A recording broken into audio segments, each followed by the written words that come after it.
Hi guys, this is my old furniture is almost 20 years now, restored already, so it looks new. So happy. So this one is very old one, and the furniture, my sala seat. See, it's almost 20 years. The wood is very good one. So see, the quality of this wood is so good.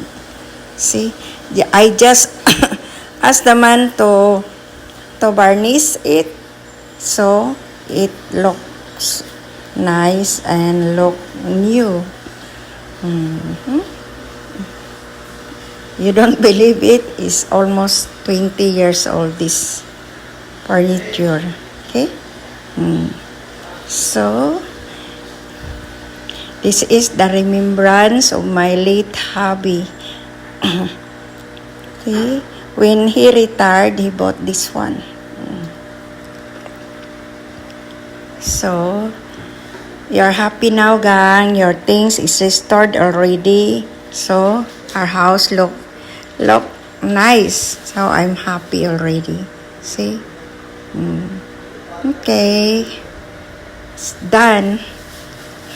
The ceiling is not yet done. Only this part. See? This part. But the ceiling with maybe around when I'm back from holiday, I'm going to repair the ceiling. Okay. Bye-bye. So happy.